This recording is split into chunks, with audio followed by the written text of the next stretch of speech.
মানে একে কিসমত বলে, খায়া পিয়া কুছ নেই, গ্লাস তোরা বাড়া আনা। আর সাথে যদি এরকম কিছু বন্ধু থাকে, শত্রুর প্রয়োজন কি আর লাগে? তো হ্যালো এভরিওয়ান, আজকে আমরা তিন মূর্তি যাচ্ছি ইকো এক্সপ্রেসের চা খেতে, তবু রাত 10টার দিকে। হ্যাঁ, রাত 10টার দিকে, মানে রাস্তাঘাট দেখে বুঝতে পারছিলাম একটা ভূতরে একটা ভাব আছে। আর আমরাও তিন ভূত না মানে মানুষ যাচ্ছি চা খাওয়ার জন্য। আর দেখতে দেখতে কিছু টাইমের মধ্যে আমরা পৌঁছে গেলাম আমাদের লোকেশনে। তো এবার চলো ভিতরে যাওয়া যাক। এর পিছনে আমি হাঁটতে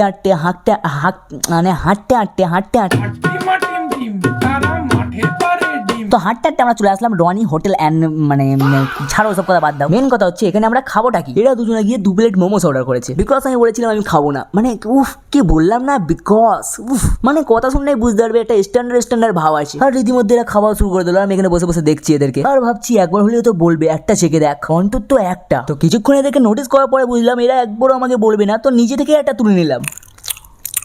আর এটা খাওয়াই গেলে আমরা এখন চলে আসলাম ক্যাম্পা খেতে। আর সাডেনলি পিছনে ঘুরে দেখলাম ইমরান পার্সেল নিয়েছে। মানে বিয়ে শাদীর আগে ওকে আমি একদিনও দেখলাম না তো মা বোনের জন্য কিছু নিতে, বাট এখন নতুন বিয়ে হয়েছে, আরো কত কিছু দেখতে হবে। তো এর কথা বাদ দিয়ে ক্যাম্পাটা খেয়ে আমরা এখন বার হয়ে যাই বাড়ি যাওয়ার জন্য।